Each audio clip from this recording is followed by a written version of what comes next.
Ok, ya estamos grabando. Par de avisos importantes. Para la próxima semana no hay lecciones, ya sería esta la última. Y extendí el tiempo para presentar lo que fue el proyecto. Yo sé que algunos tal vez ya se enteraron por otros medios y algunos les avisé ahora más temprano.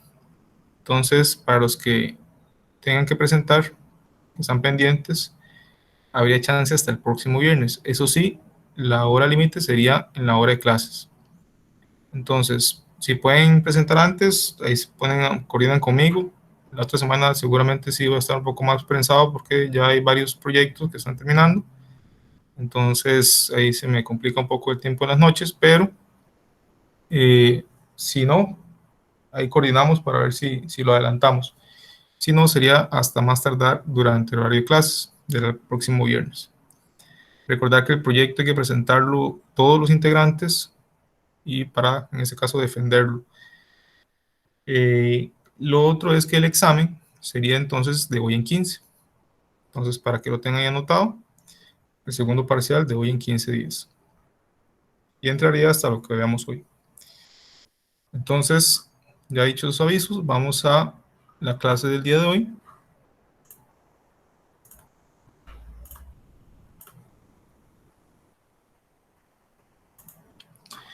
Ya aquí en el campus, vamos a ver el último tema, el tema 7. Recordemos que también hoy, para algunos voluntarios, o si no a la suerte, vamos a sacar por lo menos unos 2 o 3 personas que muestren la tareita, la práctica del robot funcionando. Ojalá los que la hayan terminado, la hayan completado, o por lo menos que la hayan llegado lo más cerca posible para que mostrar, en este caso, la aplicación. Entonces, si hay alguno que quiera voluntariamente presentar y vaya preparándose para el final de esta presentación. Profe, disculpa, acerca de eso, si vas a agarrar voluntarios, la computadora mía hoy tuvo un problemita técnico y se me quedó en la azul y tuve que formatearla y quedó formateando todo el día. Entonces no puedo presentar por aquello, pero a mí sí no sé si usted lo puede agarrar de lo que yo mandé y enseñarlo. Yo creo que el mío está bastante completo. Lo único que no pude realizar en sí fue la parte de apagarlo todo con el auxiliar. Eso fue lo único que no tuve, no, digamos, no supe cómo hacerlo. No sé si más adelante nos lo podrías explicar esa parte. Sí, sí, ahora lo detalla un poco el tema del auxiliar, que en realidad el auxiliar es una salida, es la que es como la alarma. Para lo que era el paro, la idea en este caso era mejor usar lo que era el teclado por medio de la instrucción get. Ah, ok, Pero, sí, porque eso no lo entendí bastante. pero por lo menos esa parte, digamos, lo que era la selección de la pieza y detectar cuando estaba dañada o cuando no era pieza aceptada o rechazada, era lo que, y el conteo, digamos, que era lo más relevante.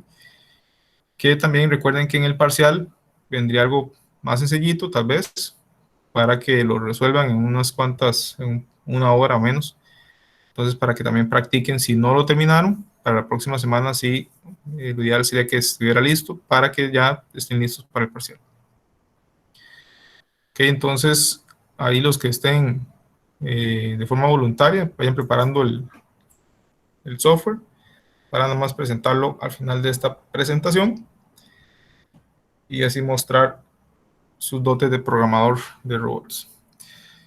Que entonces, ya entrando en la última unidad, que serían herramientas matemáticas para la localización espacial, es un tema que es importante de mencionar, aunque no vamos a profundizar o no vamos a hacer cálculos nosotros, sí es importante conocerlo, porque muchas veces cuando utilizamos un robot pensamos que es algo muy sencillo cuando ya lo vemos la aplicación, pero detrás de eso, toda la ingeniería, todo lo que es el diseño, todo lo que son las pruebas, simulaciones, la escogencia de los materiales, todo eso tiene un alto grado de dificultad. Entonces, vamos a dar una pincelada de lo que eso representa, para que todos estemos al tanto.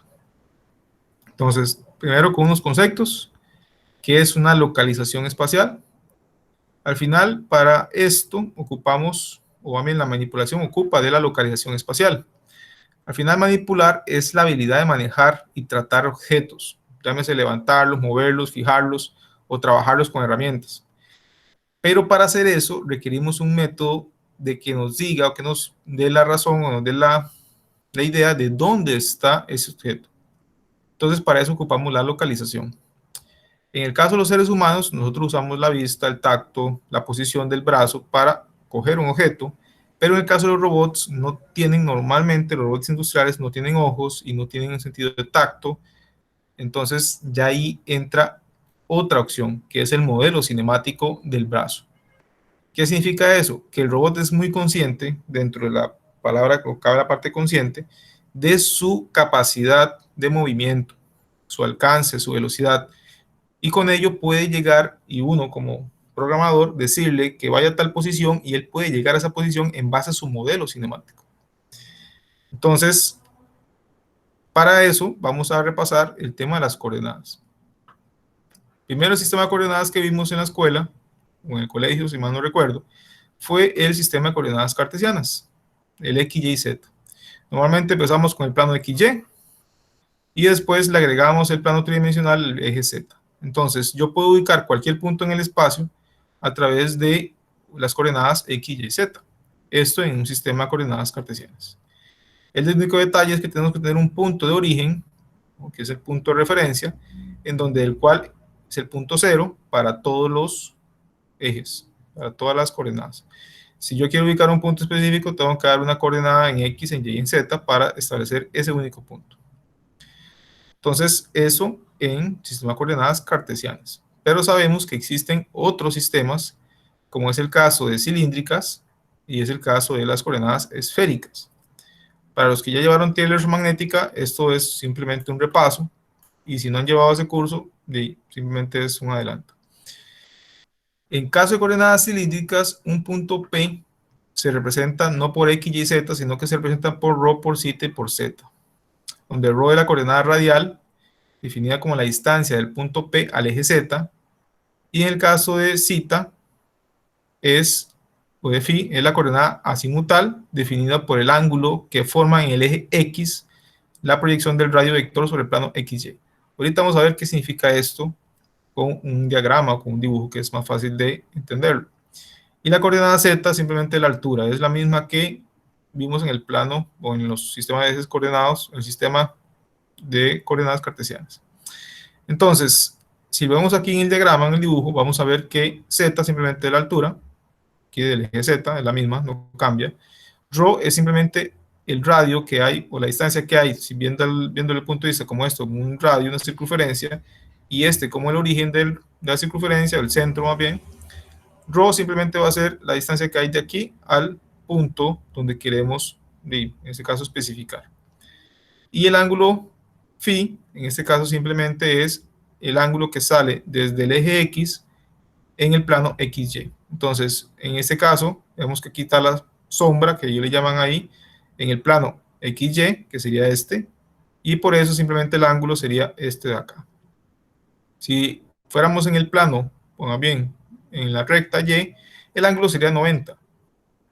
Y si queremos dar 360 grados, simplemente da la vuelta completa y llega al mismo punto. Entonces, ese sería en el caso de las coordenadas cilíndricas.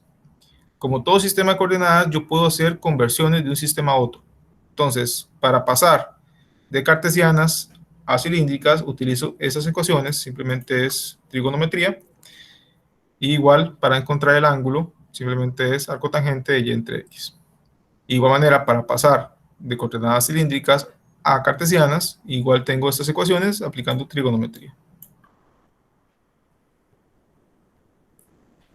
En el caso de los sistemas de coordenadas esféricas, es un sistema que se utiliza mucho cuando implican cierto grado de simetría esférica. ¿A qué se refiere eso? Que lo que vamos a hacer o vamos a tratar con movimientos van a ser cierta forma esféricos.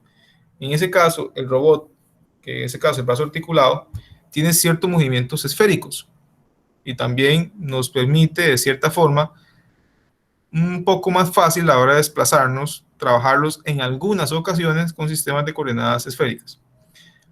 En algunos otros nos sirve más trabajarlo coordenadas cartesianas. por ejemplo, cuando un robot tiene que desplazarse en el eje X porque está soldando una pieza, entonces nos va a servir o nos va a funcionar mejor trabajar en un sistema de coordenadas cartesianas. Pero si no estamos trabajando y vamos a trazar un movimiento de tipo arco, entonces puede que nos sirva más un sistema de coordenadas esféricas. ¿A qué me refiero con un movimiento tipo arco? Algo como esto que está acá.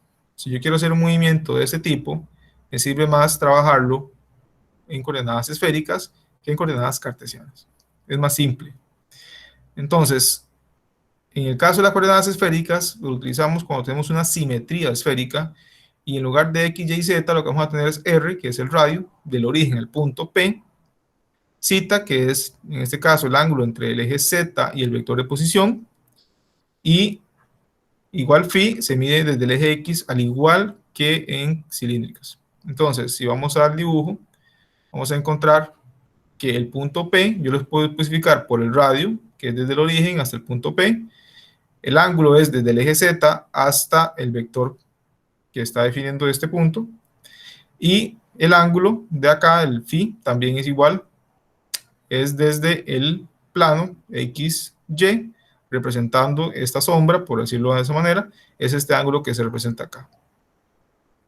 Y igual que en el caso anterior, nosotros podemos hacer conversiones de un sistema a otro. Si tenemos el radio, lo podemos obtener de esta forma, utilizando igual trigonometría, igual zeta, igual phi. Entonces, podemos hacer conversiones tanto de coordenadas cartesianas a esféricas, como también podemos pasar de coordenadas esféricas a cartesianas. ¿Qué dudas con esto, las coordenadas, jóvenes?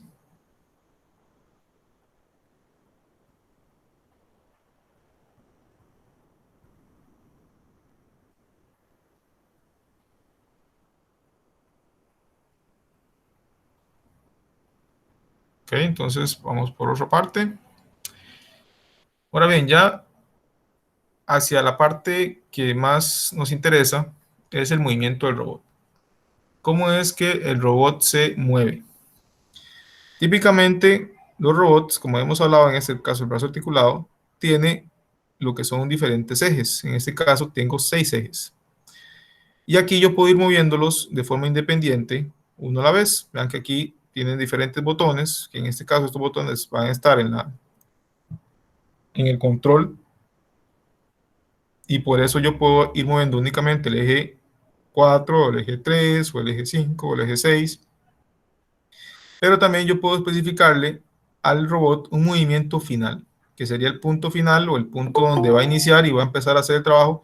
Y ese punto yo los puedo especificar por medio de las posiciones de estos ejes.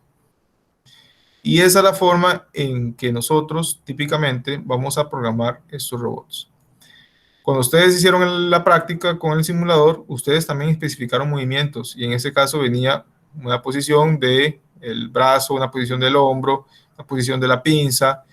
En este caso, igual yo voy a hacer, pero con posiciones de los ejes. Y normalmente eso lo represento en grados. Entonces yo puedo especificar tantos grados el eje 6, tantos grados el eje 5, tantos grados el eje 3, tantos grados el eje 4. Y de esa manera puedo especificar un punto en concreto. Un punto P, o un punto en este caso que sería aquí. Recuerden que hay que considerar la herramienta que tenga el brazo articulado.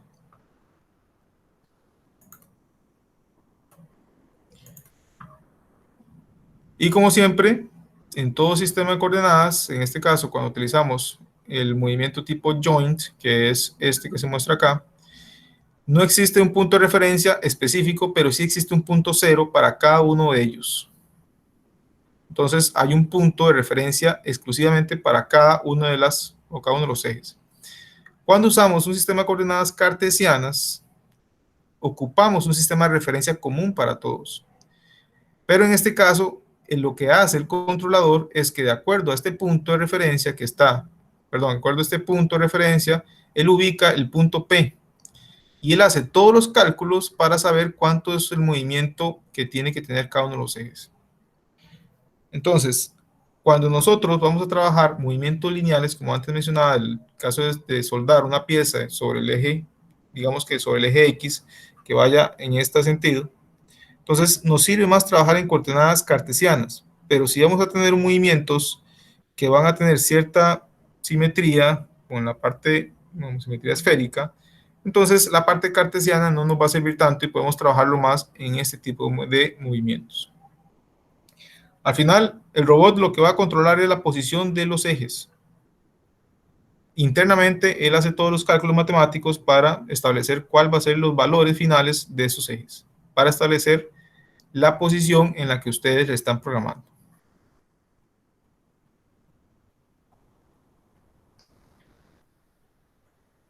Ahora bien, ¿qué es lo que tiene esos ejes?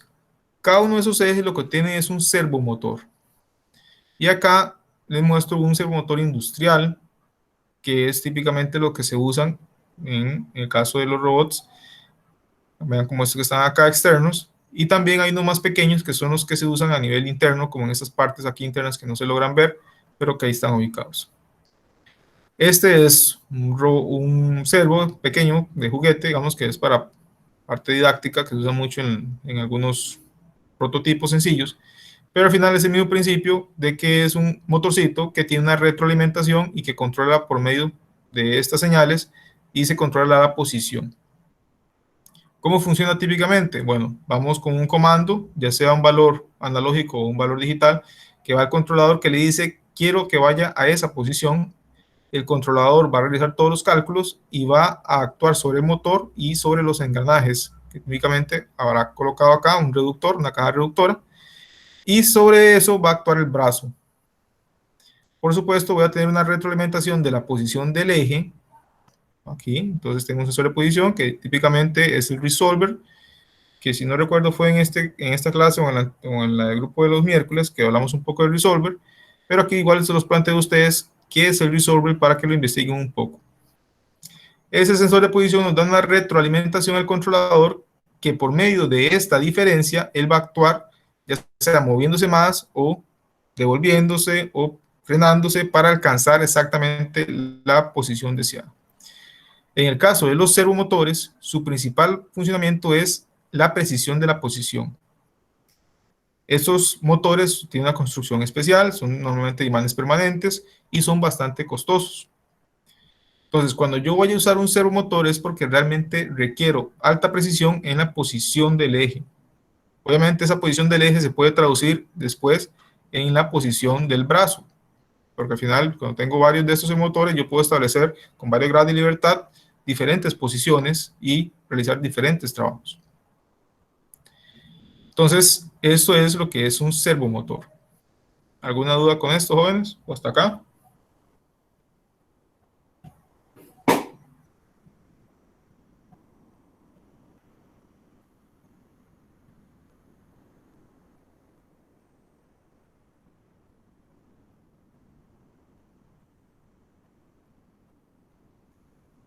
¿Todo claro? Sí, señor, sí, señor. Ok, entonces sigamos por acá.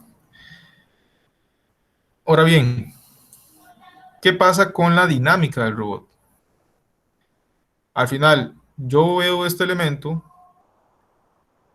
y ya todo está construido, simplemente yo lo programo, pero detrás de esto hay una gran cantidad de ingeniería. Y una de las herramientas que tenemos que utilizar es algo que se llama dinámica. La dinámica se ocupa de la relación entre las fuerzas que actúan sobre un cuerpo y el movimiento en el que se origina. Entonces, normalmente para trabajar en la parte de diseño de robots, tenemos que trabajar con un modelo dinámico del robot. Y con ello se tiene que conocer la relación entre el movimiento del robot y las fuerzas implicadas en el mismo. ¿Por qué es importante ese diseño, ese modelo? Para determinar cuáles son los materiales, determinar la potencia y el torque de los servomotores, determinar también las longitudes y las capacidades que va a tener ese robot. Ese modelo dinámico son un montón de ecuaciones que normalmente, vamos a ver ahorita un poco sobre eso, pero se obtiene una relación por medio de ese modelo denominado modelo dinámico que se relaciona matemáticamente la localización del robot por medio de sus variables articulares o por medio de coordenadas de localización de su extremo, o sea, de su punto final, y sus derivadas, que llámese velocidad y aceleración. Entonces vemos que ya va metiendo longitud, va metiendo velocidad y va metiendo aceleración como parte de esas relaciones de ese modelo. Las fuerzas pares o el torque aplicado a las articulaciones o en el extremo del robot se consideran dentro de la dinámica.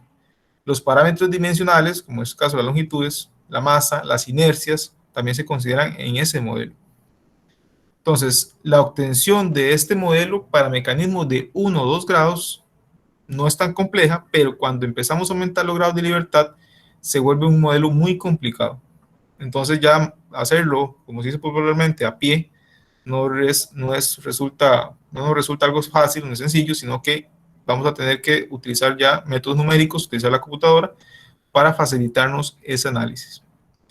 Entonces, normalmente es posible obtener un modelo dinámico expresado de una forma cerrada. No es algo tan común y normalmente se hace por medio de modelos y simulaciones. Entonces, cuando es un robot muy sencillo que tal vez tenga 1 o 2 grados, ahí sí podemos verlo como un modelo sencillo, cerrado, de unas cuantas ecuaciones, pero si ya tiene muchos grados de libertad, normalmente ya entramos a software especializado. El modelo dinámico debe ser resuelto entonces mediante manera iterativa, ya sea modelos numéricos o métodos numéricos, mediante la utilización de ese procedimiento. El problema de la obtención del modelo dinámico de un robot es uno de los aspectos más complejos de la robótica y muchas veces eso ha llegado a ser obviado en muchas ocasiones.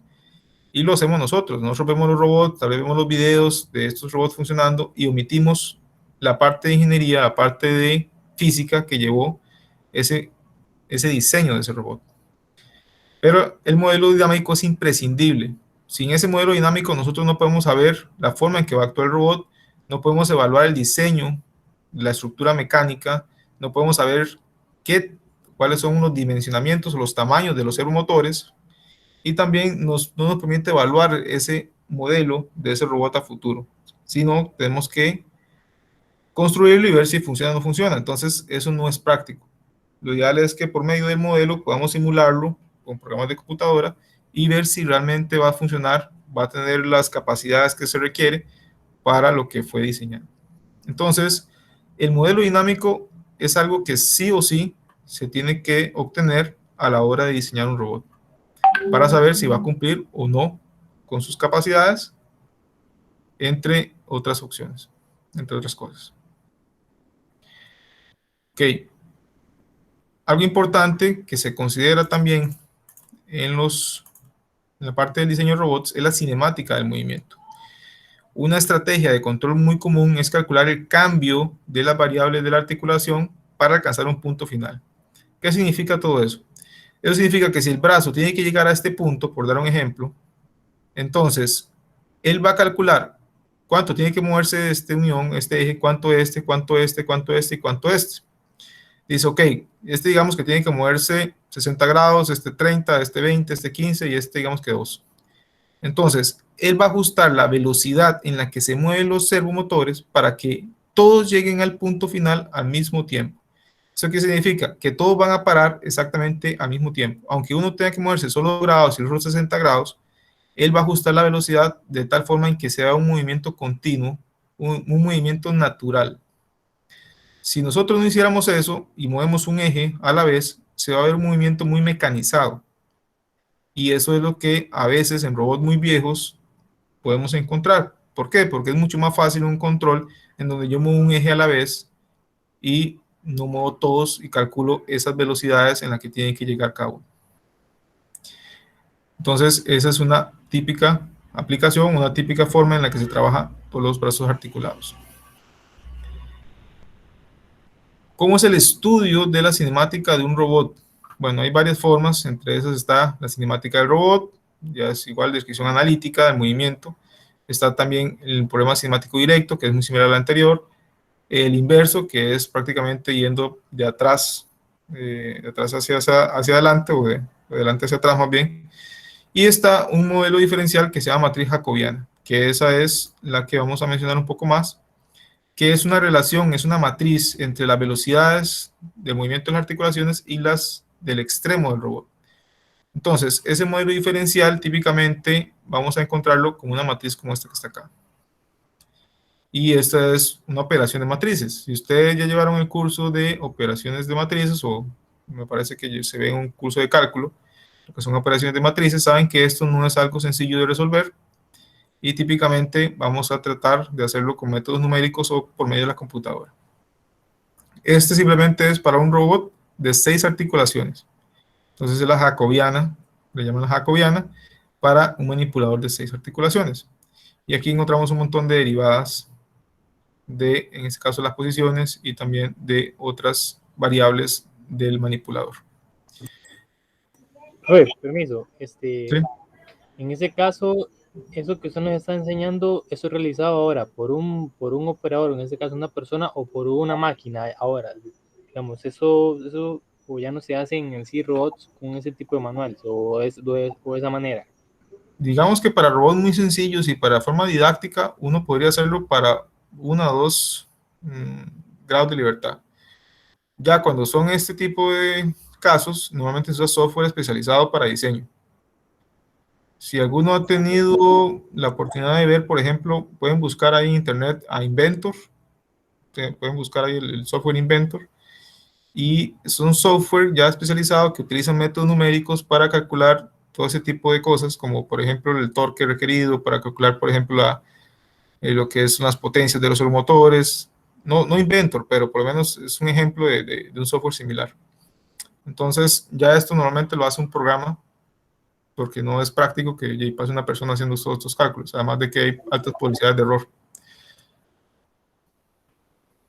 Ok, sí, esa era la consulta nada más. Igual para el examen, obviamente, esto no va a entrar. Eso simplemente es un pincelazo, ¿verdad? Como se dice popularmente, o es simplemente mostrarles algo de lo que se tiene que considerar a la hora de diseñar un robot, pero no es parte del curso calcular el jacobiano ni nada por el estilo. Aquí hay un ejemplo del robot de Scara, que en este caso es un robot muy sencillo. Vean que solamente tiene pocos grados de pocas opciones, y solamente se está evaluando una parte, no todo el robot, solamente una parte.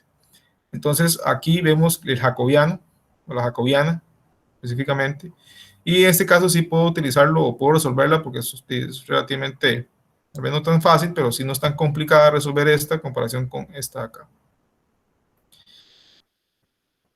Ahora bien, ya que vimos esto, vemos que el diseño de este robot no es tan complicado, pasemos únicamente a ver un ejemplo de un robot real de cómo se programa.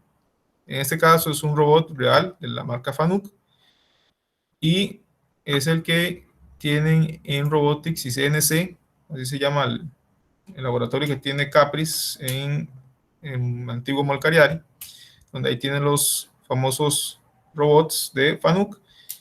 Y este es un ejemplo de cómo es que se configura o se programa un robot. Entonces, yo aquí quería mostrarles que no es tan diferente. Obviamente tiene más parámetros que lo que ustedes han utilizado en el simulador, pero no es tan diferente en el punto de que yo le estoy programando. En este caso es joint, es el movimiento tipo joint, y le estoy diciendo a él, muévase a la posición de home a 100% de la velocidad y haga un movimiento fino. Y aquí le estoy diciendo, muévase a la posición 1, 100% de la velocidad con un movimiento fino, y igual posición 2, posición 3, posición 4, posición otra vez 1. Y vean que lo que está haciendo es simplemente yendo a posiciones, y estas posiciones son valores de los ejes, valores específicos en los que tiene que estar cada eje. ¿Y cómo programé eso yo? Por medio del control, que fue poniendo la posición que yo quería y dándole guardar en registro 1, guardar en registro 2, guardar en registro 3, 4 y 5, etc. Entonces, al final, eso nos permite, de esta forma, ir programando las ubicaciones en el robot, y obviamente yo puedo llegar y decir que vuelva al punto inicial y que se repite, que se encicle y que se mantenga bajo ciertas condiciones, etc. ¿Qué es típicamente la instrucción? Si aquí vemos esto acá, aquí están detallando que J es el tipo de movimiento, que en este caso es joint, que es con los ejes, pero también tengo opción lineal y tengo opción circular. Lineal es con coordenadas cartesianas, y circular es que es más hacia las coordenadas esféricas, pero típicamente vamos a trabajar en tipo joint. Después P es la posición. En este caso aquí está el registro. Vean que tengo desde 1 hasta 32.767 posibles posiciones. Esto es la velocidad, en este caso está en porcentaje. Y aquí tengo una terminación que se llama tipo find y tipo CNC, que es continuo. El find lo que dice es que tiene que llegar al punto específicamente. Por ejemplo, si el punto 1 estuviera acá, el punto 2 estuviera acá y el punto 3 estuviera aquí. Si él está todos estos en find, como está aquí, él va a hacer que va a llegar al punto exacto y después va a bajar hasta el punto 3. En cambio, si fuera continuo, él no va a pasar exactamente el punto, sino que va a tomar como una especie de atajo. Entonces, ¿eso qué es lo que hace? Y hace que el robot sea un poquito más rápido, evitando que tenga que pasar exactamente por los puntos que yo le estoy indicando. Eso lo hago por medio de esta instrucción. Y el 0 a 100 lo simplemente es qué tanto se hace el atajo. Por ejemplo, si yo le pongo 5, entonces él casi que no toca el punto 2, pero sí pasa muy cerca. Si yo lo pongo en 100, casi que pasa muy alejado del punto 2. Eso es lo que se refiere con esa terminología de continuo. Igual tiene la aceleración, en este caso es acelere de al 100%, o tiene otras opciones ahí como un offset que se pase un poquito. En sí, esas son diferentes opciones que también tiene para la parte de movimiento. Entonces, el principio es el mismo, guardar posiciones e indicarle que vaya a las posiciones específicas en un momento específico, y de esa manera ustedes pueden comparar que esta programación, aunque tiene diferentes sintaxis, es el mismo principio del que ustedes han trabajado con el simulador. Entonces, eso sería lo que quería presentarles el día de hoy. No sé si tienen alguna duda o consulta.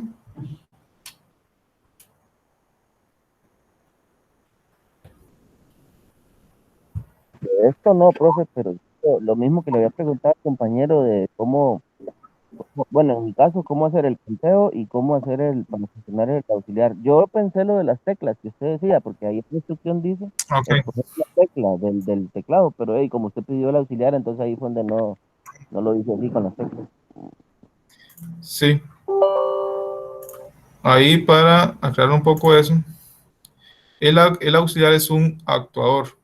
Entonces, aquí se ve como un botón y de primera parece que es un botón, pero no, porque al final, si vamos aquí a los comandos, vamos a la parte de el botón auxiliar y ve aquí dice output. Entonces, no se puede utilizar como botón. La única opción que permitiría utilizar como botón sería utilizar el teclado. Entonces, sería con esta instrucción del get. Entonces, el get me obtiene un posible queda como a la espera. Si usted presiona la tecla que P, por ejemplo, entonces yo hago un if, y si la que se presionó es la P, entonces ejecute tal cosa. Si no, entonces no hace lo que está dentro del if. Yo por ahí tenía un ejemplo que le pasé a algunos compañeros de ustedes que me preguntaron. Entonces, igual, si tienen alguna duda con eso, me escriben un WhatsApp para reenviarles el mensaje. Pero igual, es simplemente seguir esa instrucción. C es la variable en donde se va a almacenar lo que ustedes presionaron con el teclado. Vean que aquí presionan el rango, le da la Z y 09. Y después simplemente es preguntar en un if si C es igual a P o C es igual a lo que sea. Y recordar que hay que poner comillas para garantizar de que eso es un carácter. Pero entonces, profe, ¿cuál instrucción se pone dentro del if? Porque yo intenté ponerle break y lo que hacía es cuando llegaba break paraba todo. Sí, Porque esa así es. Esa es. Para todo. sí, yo lo intenté hacer el if, pero de la otra forma, pero no me funcionó por eso, porque no lo estaba haciendo con las teclas del teclado, digamos, por Sí, eso era entonces. sí, por eso es el detallillo. Ahí traten de terminarlo la próxima semana. Ya lo que está hecho ahí se queda. Igual yo no voy a calificar que tenga todo bueno, por lo menos que tenga la mayor parte completa. Con eso me es suficiente, porque era una práctica. Pero para el examen sí, traten de completarlo para que les sirva también de práctica para el examen. Ok, ahora bien, ¿alguien quiere mostrar su trabajo? Si no, para escoger ahí al azar. Pero yo puedo enseñar el mío. Ok, adelante. Lo que yo tengo una consulta, profe, y era que el sensor tuve que, bueno, hacerlo como ponerlo muy cerca porque porque siempre choca, digamos, la pieza, pero más que todo la que no tiene orificio. Entonces se logra Pero, observar así. permiso, a mí también me chocaba mucho a la hora de escoger las piezas y es porque cuesta mucho usar el brazo, la verdad. Arrimarlo al momento que vaya a agarrar la pieza. Ujú. Al sensor. Suena, o sea, a mí siempre me suena y no sé cómo evitar que suene y no es mucho lo que suena. Sí, ahí hay que empezar a ajustar poco a poco los valores. Entonces, estos valores que están acá, tratar de ver en estas figuras dónde es que está colisionando y empezar a mover un poco esos valores poquito a poquito para que ya no colisione.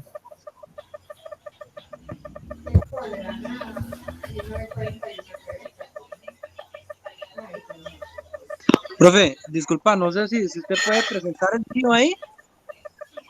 Presentar, perdón.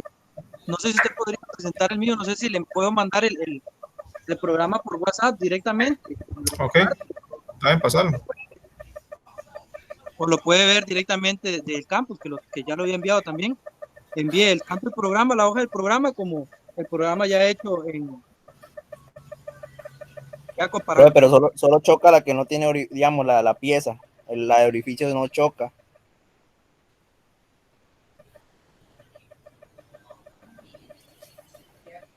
No te entendí esa parte, el orificio no choca. Sí, digamos, la que tiene orificio, digo, la de la pieza, digamos, ahí sí choca, digamos, ahí en esa parte, cuando lo detecta. Bueno, Esa pues no.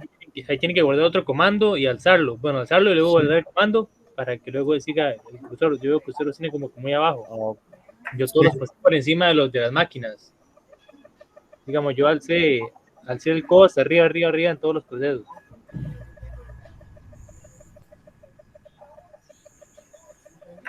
eso sería, profe. ok. Sí, este tema de la programación de robots sí hay que tener un poco de paciencia, porque cuando hay veces que con un poquito de movimiento de más, ya choca o ya no hace lo que tiene que hacer, entonces hay que tener ese cuidado. Y cuando trabajamos con robots reales, ellos se desajustan, entonces hay que calibrarlos, algunas veces hay que volverlos a poner en el cero, cuando ya empiezan a tener muchas imprecisiones. Entonces, para que ahí lo tengan presente, si les toca en algún momento reprogramar un robot de estos tipos articulados industriales. ¿Ok? ¿Alguien Profe, más? una pregunta, digamos, ¿el sensor cuánto tiempo tiene que detectarlo? Es que yo le ponía, bueno, 1000 y no lo detectaba, digamos, ¿Nil en qué? Wait. Y le puse, bueno, un poquito de tiempo, 35, y sí lo detectó al principio, pero igualmente tiene que estar bien chocado No, igual. para detectar el objeto que está obstruido o no, tienes que Ajá. ubicarlo bien, en este caso lo que es la pieza, tiene que quedar bien centrada para que el haz de luz pase completo cuando el objeto no está obstruido. Ok, ok. Eso es lo que hay que garantizar, de que quede bien centrado. Entonces, algunas veces tal vez nos queda un poco corrido y ya lo que empieza a ver, digamos que la pared de la pieza, entonces ya ahí nos da un falso positivo. Entonces, eso es lo que hay que tener cuidado de a la hora de ajustarlo bien. Ok, ¿alguien más? No sé si Miguel quería pasármelo por WhatsApp para ponerlo en el simulador que tengo yo.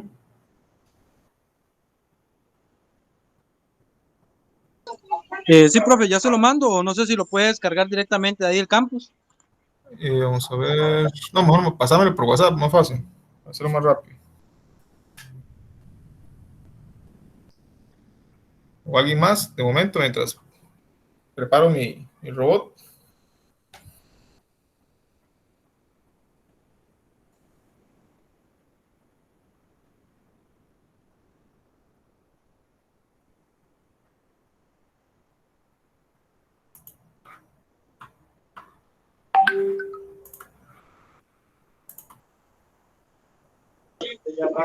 Ese es el programa, profe, nada más para que lo copie ahí y lo ponga a funcionar.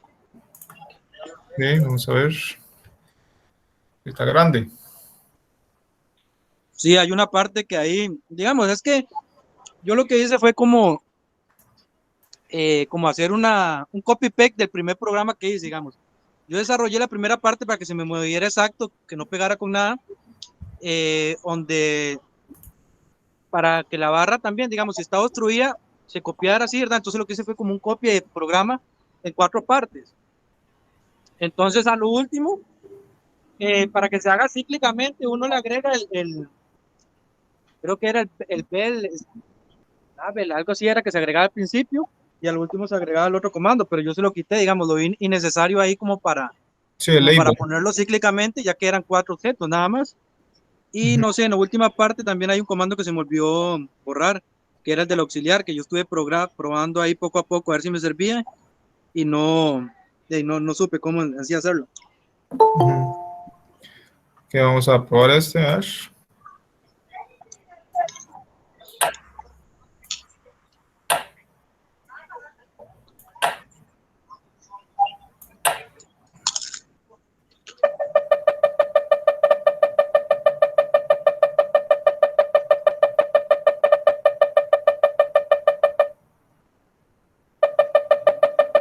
Ok, ahí hizo el if, perfecto.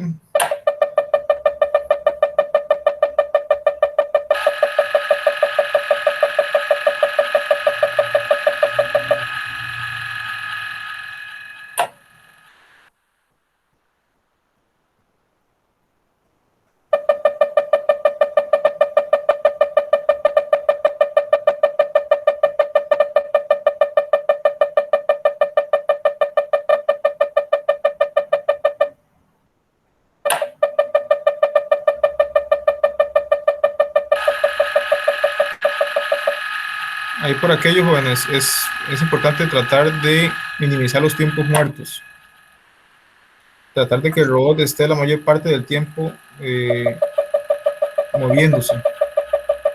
Sí, digamos, yo antes lo había puesto que, digamos, terminaba y se iba solo, pero yo voy a ponerlo así para probar práctica, entonces para ir haciendo así, pero antes estaba de que, digamos, tiraba la pieza y se iba directamente a recoger la otra. Ok, ahí detectó la rechazada. Lo hice como para practicar nada más. Sí. Igual, vamos, ahorita por una cuestión de la programación, que está muy limitada, normalmente esto acá puede trabajar de forma paralela o independiente a esta secuencia, pero ya cuando sea un robot real, no hay que esperar como aquí, que usted espera aproximadamente los 6 segundos para pasar que la pieza se detecte por acá. ¿Me explico? Sí, correcto, profe. Digamos, ahí a mí se me paraba, pero no sé si fue por alguna cosa a la hora de borrarlo. Ya ahí en lo que en lo que hice, paraba y dejaba de funcionar totalmente. No sé si habrá ocurrido algún error. Sí, no, pero igual está bastante bien. Ok, jóvenes, si ya no hay nadie más por ahí que quiera presentar, Profe, entonces, el mío se lo acabo de enviar al WhatsApp. Yo no lo hice cíclico, nada más hice, digamos, ponía una tapita y lo ponía a correr el programa, una con hueco y otra sin hueco, y me hacía las secuencias, dependiendo si tenía hueco la pasaba a la bandeja desechable, y si no, y si estaba bien, la pasaba a la bandeja, pero no le hice el conteo. ok, vamos a verlo por acá. Pero sí, hay que alimentar una por una las piezas antes de correrlo. ¿Cómo alimentar uno por uno? Sí, digamos, yo no lo hice, ¿cómo me explico? Que hiciera primero, que se fuera primero a un dispensador, después al otro, sino que hiciera uno solo, nada más con hueco o sin hueco, y me hiciera la secuencia, y cuando llegaba al final y terminaba la secuencia, se devuelve a la posición original.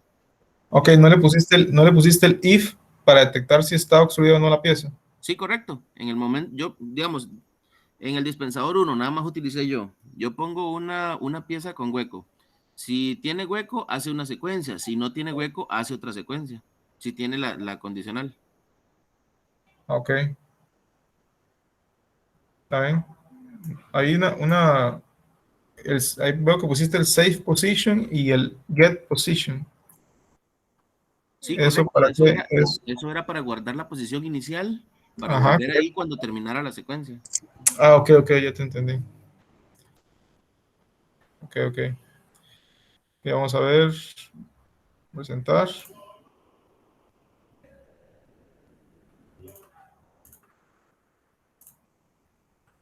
Aquí vamos a ver, ahorita está en esa posición, vamos a poner la posición,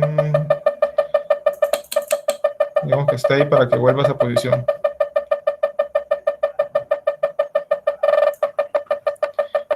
Okay.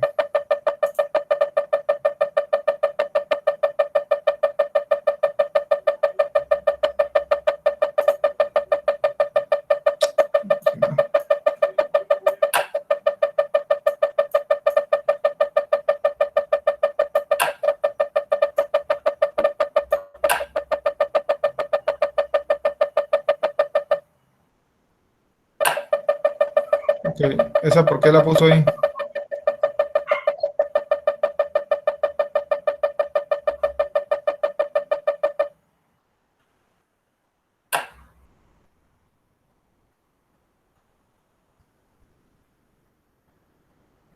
Seguro lo entendí al revés. Yo pensé que la con hueco iba ahí y la que no tiene hueco iba a las piezas acabadas. Ah, no, al revés, vamos, las piezas Sí, sí, acabadas sí. son las que están bien, no tienen obstrucción, Sí, y aquí van las que va a obstruir. sería nada más de cambiar el if. Sí, Sí, sí. correcto, sí, correcto. Ok, perfecto, jóvenes. Entonces, tenemos ahí 3 que mostraron sus proyectos, con sus prácticas. Y no sé si hay alguna duda de los temas que hemos visto hasta el momento, o las próximas semanas que ya antes mencioné, que estamos con los proyectos y parciales.